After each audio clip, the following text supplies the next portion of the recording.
السلام علیکم ورحمۃ اللہ وبرکاتہ۔ سورہ البقرہ اور آیت 53 سے 57 کی تفسیر کر رہے ہیں انشاءاللہ۔ لیسن 13 ہے تو ہم شروع کرتے ہیں۔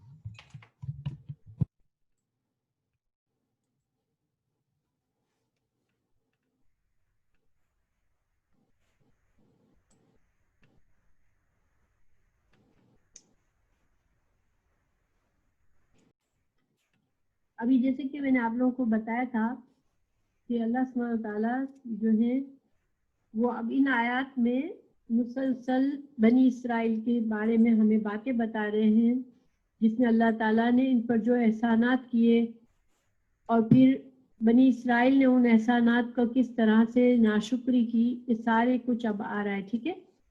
اور اس کا مقصد کیا ہے کہ ہم کو پہلی بات یہ ہے کہ ہم کو ایک مثال دی جا رہی ہے، چونکہ اللہ تعالیٰ نے ہمیں بتایا کہ اب جب حضرت آدم علیہ السلام کو زمین پر بھیجا اور ہمیں بتا دیا کہ اب حضرت آدم علیہ السلام کے بعد وقتاً فوقتاً انبیاء آتے رہیں گے، اور انبیاء کی جو تعلیمات ہیں ان پر جو چلنے والے ہیں وہی لوگ کامیاب ہونے والے ہیں۔ پھر اللہ سبحانہ تعالیٰ ہمیں ایک مثال بھی دے رہے ہیں ساتھ ساتھ اس قوم کی جس میں اللہ تعالیٰ نے سب سے زیادہ انبیاء بھیجے، ٹھیک ہے۔ اور اس قوم کو بھی ایک طرح سے دعوت بھی دی گئی کہ ایمان لے آئے رسول اللہ صلی اللہ علیہ وسلم پر۔ آپ کو پتہ ہے کہ مدینہ میں یہودی کثرت سے تھے، ٹھیک ہے نا۔ جب آپ صلی اللہ علیہ وسلم مدینہ میں آئے تو بہت زیادہ یہودی وہاں تھے، 3 بڑے بڑے قبائل تھے ان کے وہاں پر، اور ان کو رسول اللہ صلی اللہ علیہ وسلم نے اسلام کی دعوت دی اور وہ پہچان گئے کہ آپ صلی اللہ علیہ وسلم سچے نبی ہیں، لیکن انہوں نے نہیں مانا تھا۔ تو اب اللہ تعالیٰ ہمیں ایک طرح سے امت مسلمہ کے لیے یہ کیا چیز ہے کہ ایک طرح سے نصیحت ہے، ہمیں ایک ایک بات ان کی پڑھ کر ہمیں کیا کرنا ہے، ہمیں یہ نہیں سوچنا کہ دیکھو کیسے لوگ تھے، اس طرح سے کرتے تھے، اس طرح سے کرتے تھے، نہیں، ہمیں کیا کرنا ہے، ہمیں یہ دیکھنا ہے کہ ہم وہ مسٹیکس نہ کریں جو انہوں نے کی تھی، ٹھیک ہے۔ تو اب ان آیات میں اللہ تعالیٰ مزید ان کے احسانات بتا رہے ہیں کہ اللہ تعالیٰ نے حضرت موسیٰ علیہ السلام کو الکتاب اور فرقان دی۔ اچھا، الکتاب، الکتاب سے کیا مطلب ہے؟ یہاں پر کون بتائے گا کہ الکتاب سے کیا مطلب ہے؟ کون سی کتاب کی بات ہو رہی ہے یہاں پر؟ جو اللہ تعالیٰ نے حضرت موسیٰ کو علیہ السلام کو دی تھی، تورات، ٹھیک ہے۔ اچھا، کیا قرآن کے لیے بھی الکتاب کا لفظ آیا ہے کہیں؟ کیا قرآن کو الکتاب کہا گیا ہے؟ ہاں بالکل کہا گیا ہے۔ کہاں؟ ذالک الکتاب لا ریب فیہ، سورہ بقرہ کے شروع میں ہی آیا تھا نا۔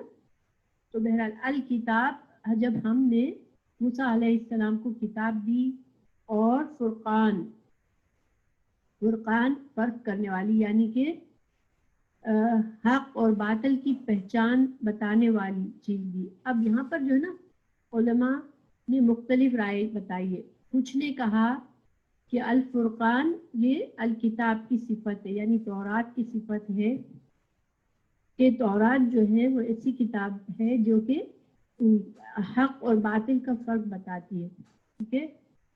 دیکھیں اللہ تعالیٰ ہمیں باطل اور حق کی پہچان ہوگی جبھی تو انسان حق کے اوپر چلیں گے نا، اور باطل سے بچیں گے۔ تو قرآن کی بھی صفت ہے فرقان، اور تورات کی بھی صفت ہے فرقان، کہ یہ اللہ کی طرف سے آئی ہوئی کتابیں ہیں، اور اللہ تعالیٰ نے بنی اسرائیل کو جب تورات دی تو اس میں بھی وہ بھی فرقان تھی، وہ بھی ان کو حق اور باطل میں فرق بتانے والی تھی۔ اچھا، اور دوسری رائے یہ ہے کہ الکتاب سے مطلب تو تورات ہے، لیکن الفرقان سے مطلب آپ کو پتہ ہے نا حضرت موسیٰ علیہ السلام کو کیا دیا گیا تھا، اور بہت سے معجزات بھی دیے گئے تھے نا ان کو، ان کی کتاب کے علاوہ ان کو بہت سے معجزات دیے تھے، اور ظاہری بات ہے کہ معجزات جو ہے نا اس سے انسان کو فرق پتہ چلتا ہے، یعنی کہ ایک نبی، اللہ کے نبی سچے ہیں یہ پتہ چلتا ہے، اور اس کے معجزات کے سامنے جب جادو آتا ہے تو پتہ چل جاتا ہے کہ جادو جو ہے وہ باطل ہے، اور اللہ کے بتائے ہوئے معجزات جو ہے وہ حق ہے۔ تو اس وجہ سے فرقان کو کچھ علماء نے کہا کہ فرقان سے مطلب حضرت موسیٰ علیہ السلام کو جو معجزات دیے تھے وہ مطلب ہے. ٹھیک ہے. اچھا, بہرحال دونوں وے میں اللہ تعالیٰ نے موسیٰ علیہ السلام کو یہ چیزیں دی. کیوں دی تھی؟ لعلکم تہتدون, تاکہ تم ہدایت پا جاؤ. دیکھیے اللہ تعالیٰ کی طرف سے جب کوئی کتاب آتی ہے, جو رسول آتے ہیں کوئی کتاب لے کر آتے ہیں, تو اس کا مین مقصد کیا ہوتا ہے؟ آپ لوگ مجھے بتا سکتے ہیں کہ قرآن کا بھی مین اصل مقصد کیا ہے قرآن کے نزول کا؟ کہ لوگ کیا کریں؟ قرآن کے اللہ کی کتابوں کا اصل مقصد کیا ہوتا ہے؟ ہدایت دینا, لوگوں کو ہدایت دینا, یعنی کہ لوگوں کو وہ راستہ دکھانا جس پر چل کر وہ کامیاب ہو سکے, عذاب سے بچ سکے اور آخرت کی کامیابی حاصل کر سکے. تو یہی مقصد جو تھا وہ تورات کا بھی تھا, تاکہ تم ہدایت پا جاؤ. اور ظاہری بات ہے یہاں پر ہم سائڈ میں ہمارا کیا مطلب نکلتا ہے کہ ہدایت پانے کے لیے اگر ہمیں قرآن پڑھنا ہے تو پھر کیا قرآن کو سمجھنا اور اس کو پراپر سیکھنا, اس کی تفسیر جاننا یہ ضروری ہے؟ کیا آپ سمجھتے ہیں کہ یہ ضروری چیزیں ہیں؟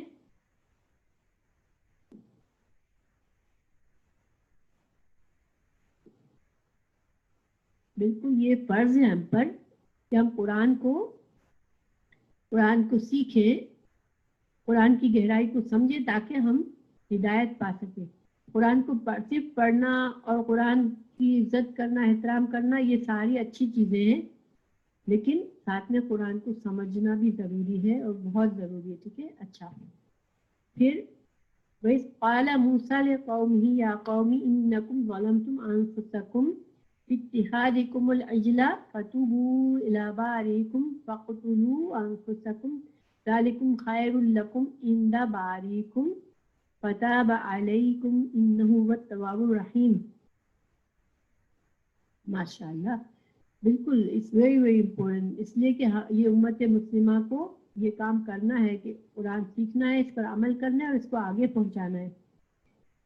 تو اب دیکھیں, جب آپ کو پتہ ہے کہ جب حضرت موسیٰ علیہ السلام, پچھلی آیت میں ہمیں اللہ تعالیٰ نے بتایا کہ جب حضرت موسیٰ علیہ السلام 40 راتوں کے لیے گئے تو بنی اسرائیل نے بچڑے کی پوجا شروع کر دی تھی.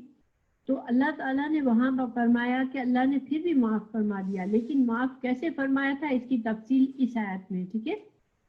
دیکھیے آپ کو پتہ ہے کہ اسلام میں اگر کوئی داخل ہونے کے بعد مرتد ہو جاتا ہے تو اس کی کیا سزا ہوتی ہے آپ کو پتہ ہے؟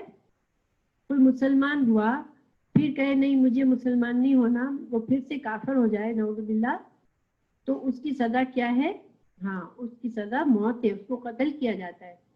تو یہی سزا ان کی بھی تھی, اس لیے کہ انہوں نے, وہ مسلمان تھے, اللہ کی رسول آئے, وہ اللہ کے رسول کے ماننے والے تھے, اللہ نے ان کو بچایا تھا فرعون سے, یہ مسلمان تھے, لیکن بچڑے کی پوجا کی تو اب وہ سزا ان کی کیا تھی کہ ان کو قتل کرنا ضروری تھا. ٹھیک ہے, یعنی کہ ان کو سزائے موت لاحق تھی. مگر اللہ تعالیٰ نے کیا فرمایا, جو انہوں نے بھی پھر معافی مانگی تھی. اصل میں جب حضرت موسیٰ علیہ السلام آئے اور بہت غصہ آیا ان کو, اپنے بھائی کو بھی غصہ کیا, تو پھر قوم کو احساس ہوا کہ ہم نے تو بہت غلط کر لیا.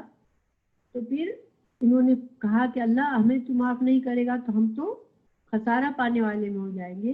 تو اللہ تعالیٰ نے پھر حضرت موسیٰ کے ذریعے ان کو ان کی سزا بتائی کہ تم کو اب کیا کرنا ہے کہ تم کو اپنے آپ کو قتل کرنا, یعنی ایک دوسرے کو قتل کرنا ہے.